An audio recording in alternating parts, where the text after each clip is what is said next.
welcome back to this week's video. If you're new here, my name is Alexa and this is Fourstrongandgrowing. My fiance Matt and I have two kids. We have Dahlia, who is 4, and Copeland, who is 8 months. We post here on YouTube weekly vlogs, motherhood videos, sit-down advice videos like this one, and then also some random videos like I recently shaved part of my head.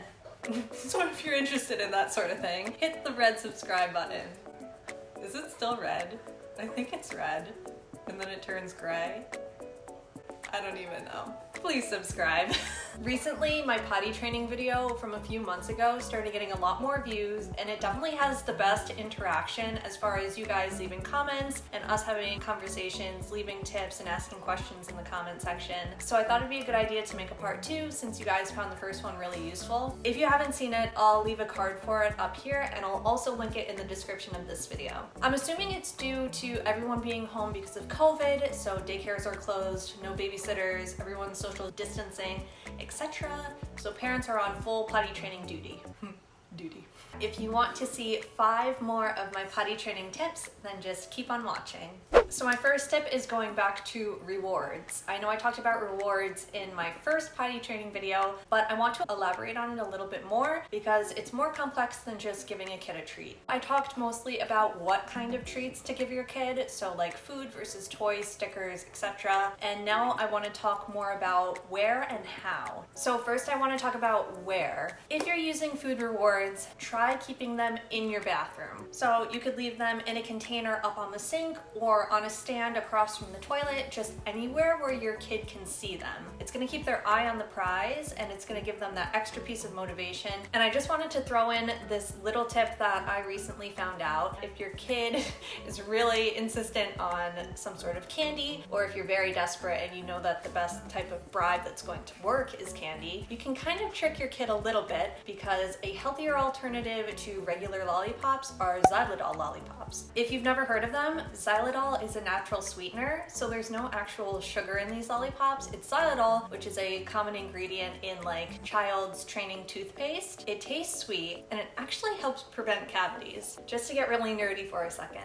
the bacteria that can cause dental decay eat the xylitol like it's sugar, but they can't digest it. So the bacterial colonies start to decrease, therefore decreasing the formation of cavities. So yeah, I use them for Dahlia because she's now potty trained. I use them as treats for other things, like if she doesn't get a timeout for the whole day, I'll give her a xylitol lollipop. I eat them too. They actually taste really good, but yeah, no sugar, prevents cavities, A++ in my book. We bought ours on Amazon. I'll link the ones that we buy in the description.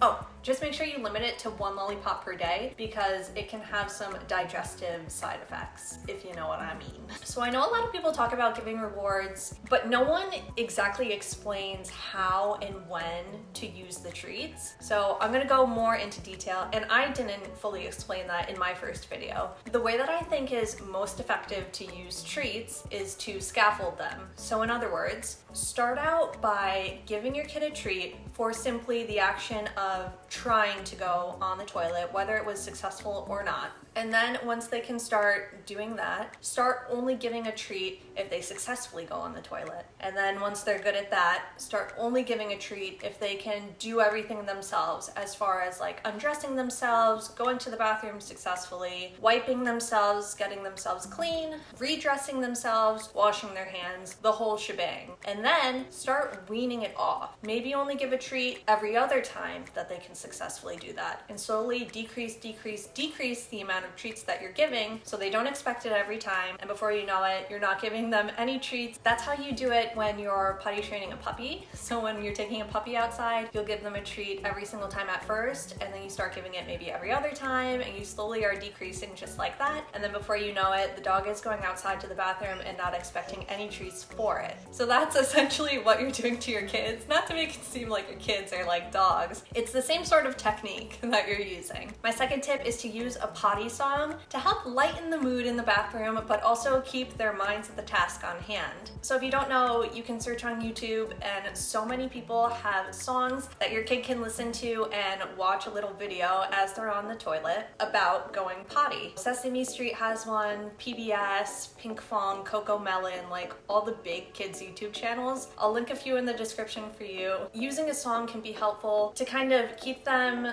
I don't want to say distracted because it's about going on the potty, so they're going to be, you know, listening to and focusing on potty related material, but it's better than just them sitting there and kind of staring off into space and getting distracted by other things in the room. Adalia really likes songs and music and these potty songs. They get stuck in her head and she just keeps on singing them. Yes, try using a potty song. Okay, my third tip is to try reading a potty book. My fiance Matt remembers reading Once Upon a Potty by Ilona Frankel to this day and it helping him. He actually has his original book. We gave it to Adalia when we were trying to potty train her and she fell in love with this book. It quickly became her favorite book. I'm not exaggerating, like she literally says that it's her favorite book. What's your favorite book? Prudence, second is paper in her hand. The potty book? Yeah. I like it because it's very anatomically correct. It teaches the kids what's going on with their body instead of just using like fluff. There's a boy version and a girl version. We ended up buying Adalia the girl version and she loves it. The girl's name is Prudence in that book and she's always acting out Prudence. I think I helped like open the conversation about going on the potty and it kind of kept it in her mindset throughout the day because she liked the book so much. She would think of the book often and therefore thinking about going on the potty often, which in turn helped establish her routine. And routine is key when you are potty training. So this next tip, I actually got the idea from someone who commented on my last potty training video. So thank you for this idea. I thought it was really good. If your kid happens to be scared of the toilet, it's a really good idea to try to make the bathroom and the toilet as fun and welcoming as you can. So getting a toilet seat cover with their favorite character on it, say it's Frozen, get one with Elsa or Olaf, whoever Frozen characters on the toilet seat. Get them matching underwear to go with it with their favorite characters on it. And I'm sure that that will help to make them less scared of the toilet. My advice to go along with that is to hang a picture at their eye level across from the toilet so that they have something to look at. Maybe another picture of their favorite character or a different character or a family picture. Anything that will just make them smile and feel good. Hang it across from the toilet so that they can see it. Or if you're using a rewards chart, hang the chart at eye level across from the toilet. So it's another piece of motivation helping them successfully go on the potty. My last tip is to try stepping out of the bathroom. Parents, get out. Some kids can get embarrassed with their parents standing in the bathroom with them when they're trying to go, and it can feel more pressuring. So maybe try stepping out of the bathroom in case they're embarrassed and see if that makes a difference. Especially for older kids. Adalia started asking me to step out of the bathroom when she turned 4. Depending on the kind of kid they are, they might even be too embarrassed to ask you to stand outside of the bathroom. So just give it a try and see if it works.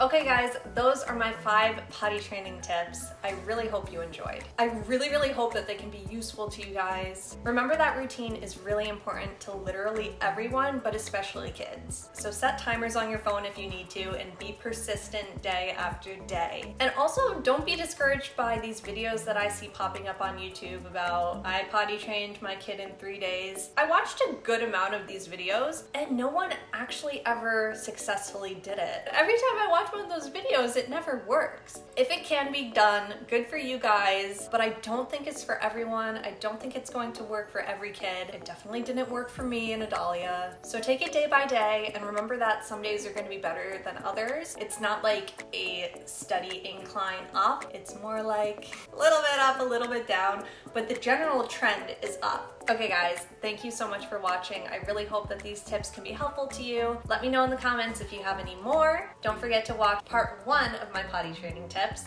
and I will see you in the next one. Bye! Oh, excuse me. Oh my god. Just kidding. Kind of. Okay. If you're new here, my name is Alexa, and this is Fourstrongandgrowing. What? Normally,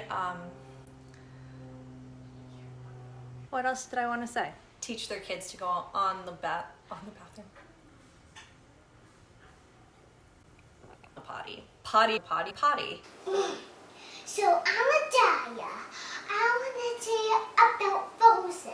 It's Anna and Kristoff and Stan and Elsa and Olaf. Is that the monster?